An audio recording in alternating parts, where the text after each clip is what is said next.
What do you know? What do you know, YouTube? Tell y'all what I know. Tuesday was a long day.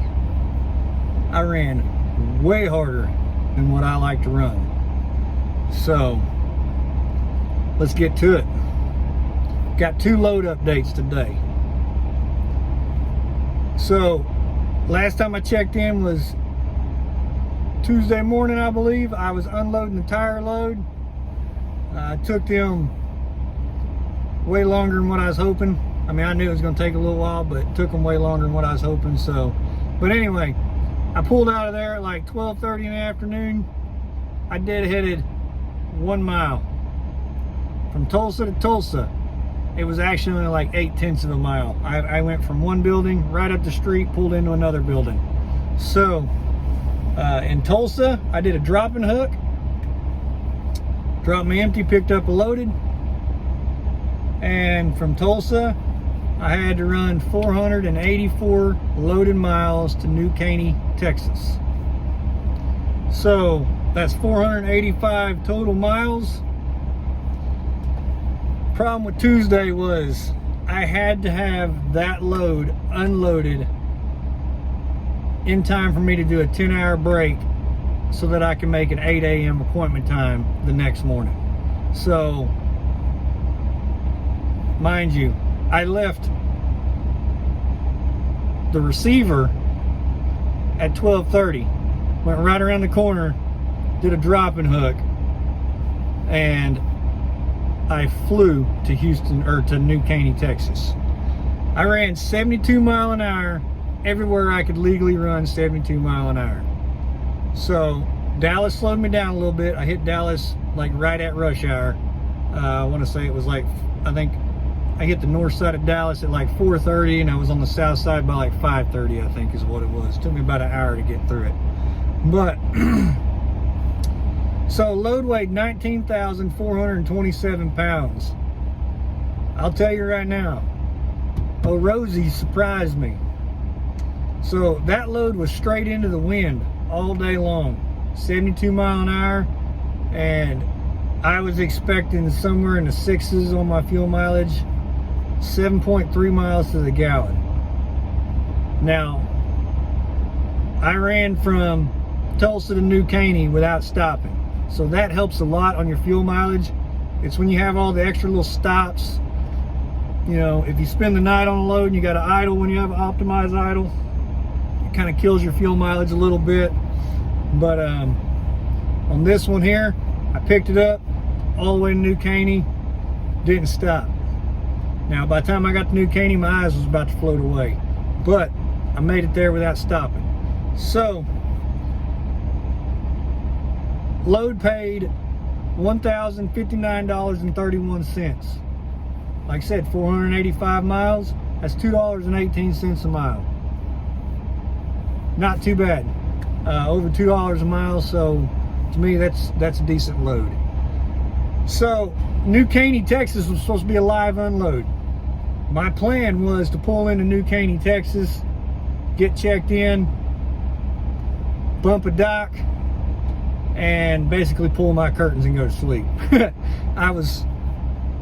My 10-hour break was going to start right then and there, so that way, just as soon as my 10-hour break was over, I could pull out and make my 8 a.m. appointment time. I get to New Caney. It is a brand new DC. I'm talking huge, but brand new concrete, like there's very little anything there. There's not any trailers. There's only a couple of people at this entire facility. I check in, guy takes my paperwork, comes back, he's got my bill of lading, he hands it to me, and he's basically telling me to drop it in spot number such and such. I'm like, well, do y'all got any empties? And he was like, no, we don't have any trailers. Like, I was like, well, that doesn't work for me, because like I've got to have my trailer at 8 a.m. in the morning. Like, he's like, well, I don't know what to tell you, like, we don't have anybody here. And I was like, well, this is supposed to be a live unload. He was like, yeah, we're like 3 days behind on unloading the trailers that we have right now. I was like, well, that doesn't work. Like, and he basically just kind of shrugged like, I don't know what to tell you. So that sucked. So I went and dropped my trailer. I pulled over and parked in their little bobtail parking area, and I pulled my curtains and I went to sleep. Because at this point, my 14-hour clock is completely exhausted. I have no time. And so, you know, at some point in time, you just kind of got to throw your hands up and be like, all right, well, this is all I can do. So pulled the curtains, started my 10-hour break. Just as soon as my 10-hour break reset, I took off. Time to head to the next load. Time to go find a trailer. So from New Caney, Texas, I bobtailed 21 miles to Houston. Lucky for me, the first place I went had a trailer. So from Houston, I deadheaded 16 miles to another location in Houston. Did a live load.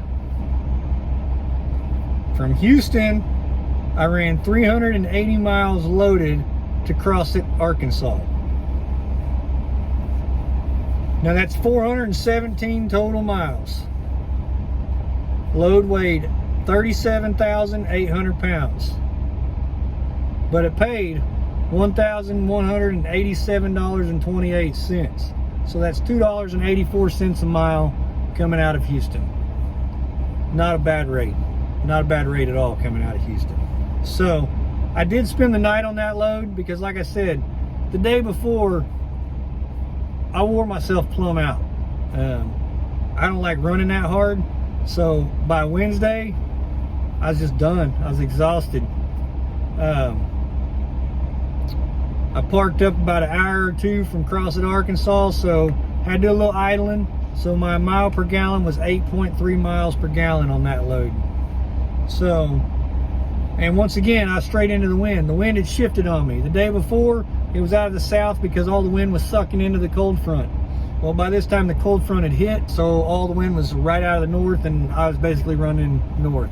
So, heavy, straight into the wind, and I idled one night. So, 8.3 miles per gallon.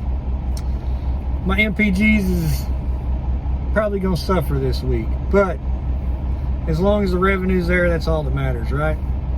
So, that's where I'm at. Actually, I'm not there. I'm on the next load, but I'm going to do an update on that.